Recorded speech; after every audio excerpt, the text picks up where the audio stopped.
हमारी जो सोच है अभी भी बच्चे जैसी है। वो कैसे?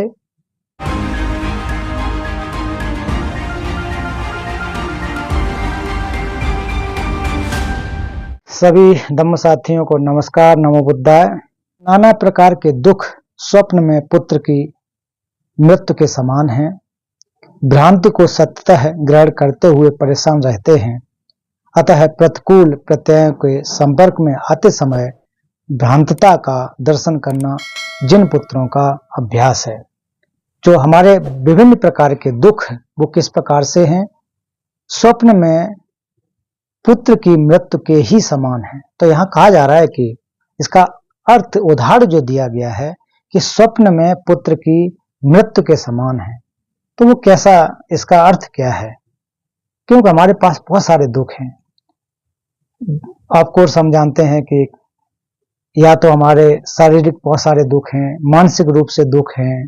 तो दुख जो है प्रमुख रूप से अगर जितने प्रकार के दुखों को अगर बांट के देखा जाए तो दो में विभक्त हो जाते हैं, मानसिक और शारीरिक रूप से। तो शारीरिक रूप से देखें तो बहुत सारे होते हैं, जैसे बुखार आ जाना, सर्दी लग जाना, उसके अलावा कि हमारे पास खाने पीने की व्यवस्था न होना, भूख प्यास से परेशान रहना। तो नाना प्रकार के आप सुबह से लेकर के शाम तक अगर गिनने बैठ जाएंगे तो दुख ही दुख है। बुद्ध ने कहा है कि दुख है, दुख को समझो। तो दुख चारों तरफ, हमारी तरफ, हर तरफ दुख ही है। तो वो कैसे हैं? स्वप्न में पुत्र की मृत्यु के समान है।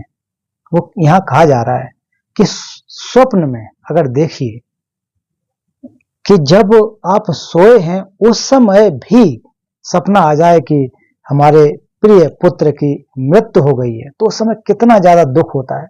बहुत ज्यादा हम परेशान हो जाते हैं, दुखी होते हैं। और जबकि ये स्वप्न है, ये सच्चाई नहीं है, लेकिन फिर भी हम इतने ज्यादा दुखी और परेशान हो जाते हैं कि बहुत ज्यादा हमारा मन विचलित हो जाता है। स्वप्न में ही हम रोने लगते हैं, तड़पने लगते हैं। इस प्रकार की स्थिति केवल ये स्वप्न है, जो कि सही बात नहीं है। लेकिन वास्तविकता में अगर हम देखें, अगर हमारा कोई सगा संबंधी या पुत्र की बात की गई है, भाई बहन बेटा या फिर रिश्तेदार कोई अगर गुजर जाता है तो कितना ज्यादा दुख होता है, बहुत ज्यादा असहनीय दुख होता है।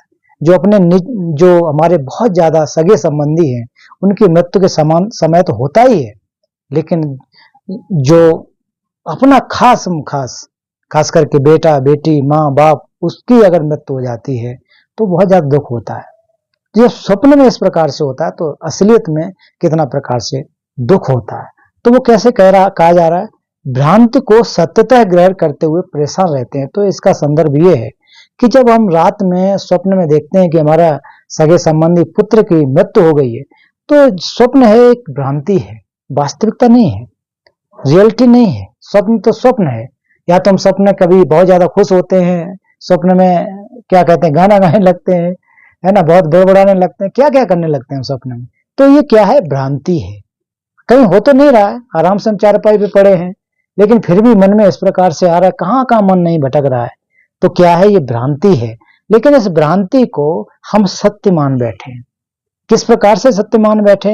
जैसे कि ऊपर उदाहरण दिया गया है कि बेटे की मृत्यु हो जाए सपने में तो हम परेशान होते हैं।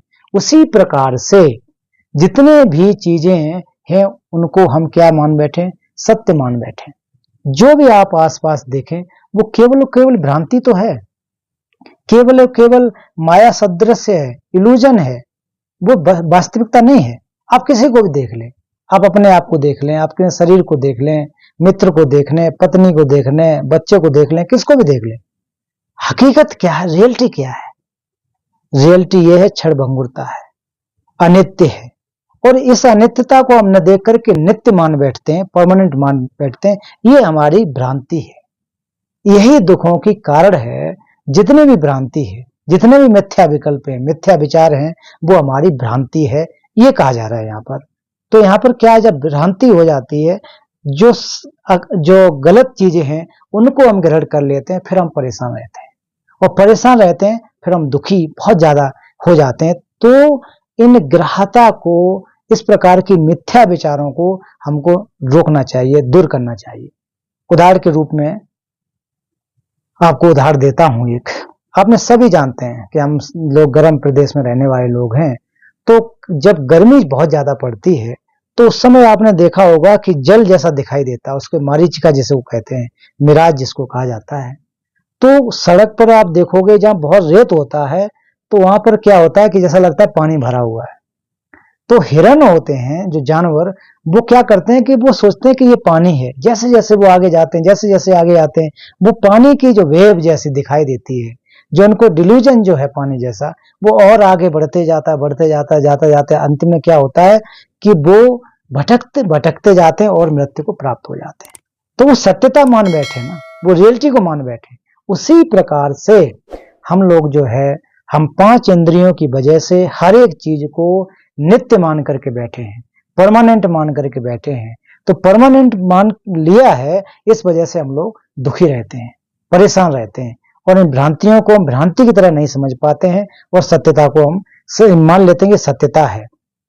और दूसरा उदाहरण, मान लीजिए अंधेरा हो, मतलब क्लियर न दिख रहा हो, और बहुत ज्यादा भी अंधेरा ना हो और लाइट भी ना हो, तो ऐसा होता है कभी कभी कि आंख से थोड़ा थोड़ा दिखाई देता है।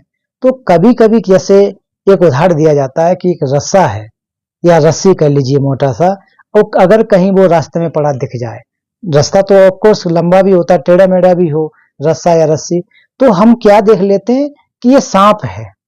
इस प्रकार के मन में विचार आ जाता है कि ये सांप है या सर्प है या स्नेक, जो भी उसको कहें, और हम डर जाते हैं और उसको क्या कर लेते हैं, उस डर की वजह से हम, या तो कभी कभी बहुत सारे लोग ऐसे होते हैं कि वहीं मर जाते हैं, भाग जाते हैं कि सांप है, लेकिन वास्तव में वो रियलिटी तो नहीं है, वो केवल और केवल क्या है, रस्सी है। लेकिन हमने उसको क्लियर तरीके से नहीं देखा, अंधकार की वजह से उसकी हम वास्तविकता को नहीं देख पाए, इसलिए वो लगा वो सर्प की तरह है। इसी प्रकार से जितनी भी चीजें हम देख रहे हैं, वो केवल और केवल हमारे मिथ्या विचार की वजह से, केवल केवल हमारे इग्नोरेंस की वजह से उसको सत्य की तरह नहीं देख पाते, भ्रांतियों में पड़े रहते हैं। आगे कहा जा रहा है, अतः प्रतिकूल प्रत्ययों के संपर्क में आते समय भ्रांतता का दर्शन करना जिन पुत्रों का अभ्यास है।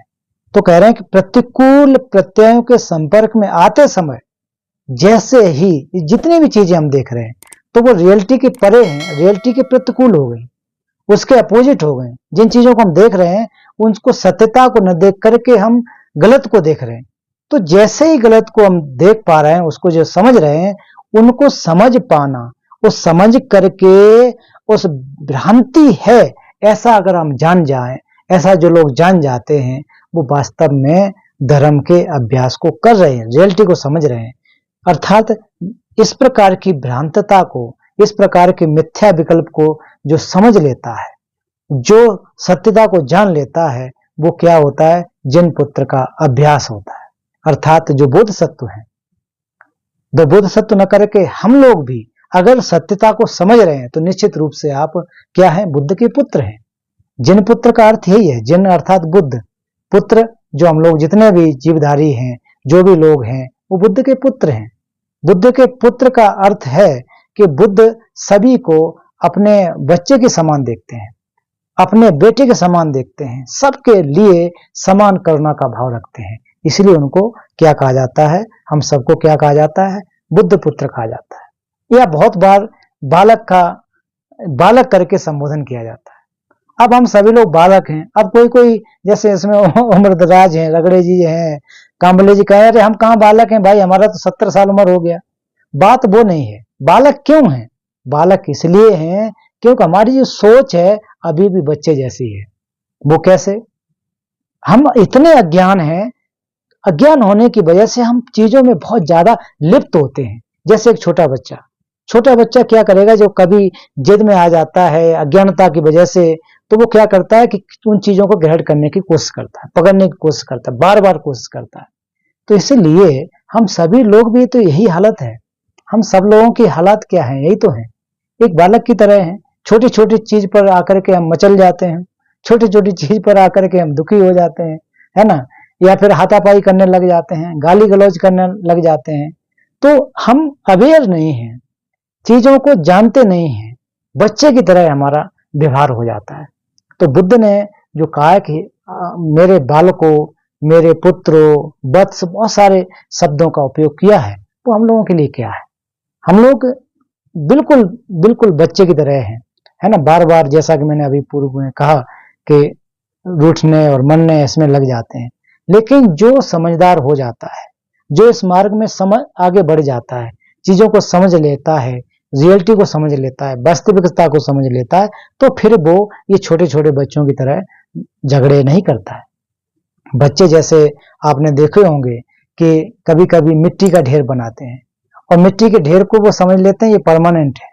तो दूसरा बच्चा आकर के जब उसको तोड़ देता है तो बहुत ज्यादा उस पर वो रोना चिल्लाना शुरू कर देता है। और उसके साथ साथ हम भी इतने बच्चे हैं कि दूसरे के बच्चे ने अगर उसको तोड़ा तो उस बच्चे को पीटने लग जाते हैं, उसके माँ बाप को भला बुरा कहने लग जाते हैं। तो ये हालात हमारे हैं। तो हम उससे भी गए गुजरे बच्चे हैं, है ना। रियलिटी को नहीं समझ पाए, इतना ज्यादा रियलिटी को क्यों नहीं समझ पाते हैं कि हमारे अंदर इतना ज्यादा मोह है। अरे उसने ऐसे कैसे कर दिया, इसको इसको तो करना नहीं चाहिए था, मेरा ऐसे कर दिया। अरे बच्चा तो बच्चे हैं, उनको क्या पता थोड़ा नहीं होता है। तो उसी प्रकार के कहीं हद तक हम लोगों के भी हालात ऐसे हैं। ठीक है, उम्र ज्यादा हो सकती है, हाँ बहुत ज्यादा अच्छे जॉब में हो सकते हैं, अधिकारी हो सकते हैं, लेकिन क्या हमारी जो आदतें हैं वो बदली हैं क्या? खास करके क्लेश के अधीन जो आदतें हमारी हैं, राग में कोई कमी आई है क्या, द्वेष में कोई कमी आई है क्या, है ना, और मोह में क्या कमी आई है? सेम टू सेम हमारी भी हालत यही है। तो इस प्रकार के हालात से हम जब तक दूर नहीं जाएंगे तब तक हम निश्चित रूप से बालक की बात रहेंगे, बच्चे की बात रहेंगे। तो इससे हमको थोड़ा सा ऊपर उठना है, इससे ऊपर उठ करके जिन पुत्रों की तरह बनना है, बुद्ध के वास्तविक जो पुत्र हैं, बोधसत्व हैं, उनकी तरह से हमको बनना है, उनकी तरह से हमें अभ्यास करना है। और उसकी तरह से उनकी तरह से अभ्यास करने के लिए इस प्रकार के ग्रंथों को पढ़ने की आवश्यकता है, ध्यान लगाने की आवश्यकता है, बहुत सारे गुरुओं के समक्ष जाकर के प्रवचन सुनने की आवश्यकता है। क्योंकि जितना ज्यादा आप धर्म श्रवण करेंगे और उतना ही ज्यादा आपका मंगल कार्य होगा, है ना। तो समय समय पर धर्म का श्रवण करना ये उत्तम मंगल होता है। काले न धम्म सा कच्छा ये तंग मंगल मुत्तम, जैसा कहा जाता है ना जब मंगल गाथा में, कि समय समय पर धर्म का श्रवण करना मंगल कार्य है। तो इस प्रकार के मंगल को हम कहीं बाहर से नहीं ढूंढ पाएंगे। हम लोग जो है ना 21वीं शताब्दी के बुद्धिस्ट बने हैं, और ये मेरा शब्द नहीं है, ये परम पावन जी के शब्द हैं। वो कहते हैं कि हमें 21वीं शताब्दी का बौद्ध बनना चाहिए।